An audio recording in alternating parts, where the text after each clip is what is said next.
وی مغل نیم چې زخمونو ته به جاړم مغل نیم چې زخمونو ته به جاړم انتقام په پرهرونو کې رانغاړم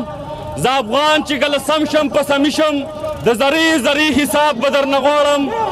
بسم الله الرحمن الرحیم زه د ټولو راغلو ملګرو ډېره شکریه ادا کوم او ستاسو په حساتت سره یو څو خبرې کومه چې کوم د مردان بورډ ریزلټ راغلی دی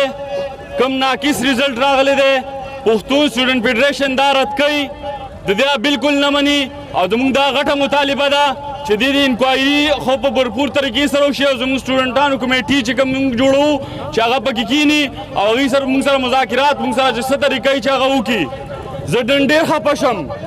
ځکه چې زه په صحابه کې دوه غټې خدای لرم یو سپیکر لرم یو منسټر لرم او بیا هم زما مستقبل سره لوبې کیږي چې کوم د پرایویټایزیشن دا قانون تور قانون را مخته کړی دی کومه پالیسي را مخکې کړې ده زه د دې پالیسۍ بالکل چې کوم دی مخالفت کوم او تاسو له دا ډاډګیرنه در کوم چې پښتون سټوډنټ فیډریشن پښتونخوا تنظیم به تاسو سره څنګ په څنګ ولاړي او په هر ډګر به ستاسو ملاتړ کي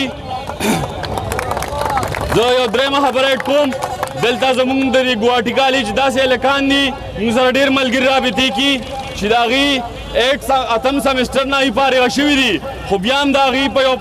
سمسټر کې یا پنځم سمسټر کې یا شپږم سمسټر کې یو پیپر کم پاټي د هغوی ریزلټ تر نن ورځې پورې لا نه دی راوټ شوی هغوی ته ډګري نشي میلاوي دي هغوی څه ته اپلای نشي کولی د هغوی دوه کاله وشو چې فارغه شوي دي خو بیا هم هغوی ډګري نه میلاو شوی هغوی ته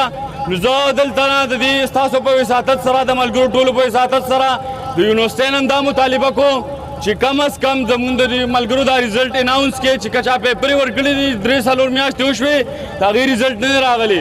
ملګرو خبرې به مشر کوي زه په یو شعر اجازت غواړم وایي که د پښتون په نوم شهید شومه مورې که د پښتون په نوم شهید شومه مورې ستا د قسم وي چې کفن به راته سور اچوې خو په سینه راته پښتون ولیکه خو پام کوه په سور قلم ولیکه د پښتنو به بیا مقام جوړوم هلته به هم پښتونستان جوړوم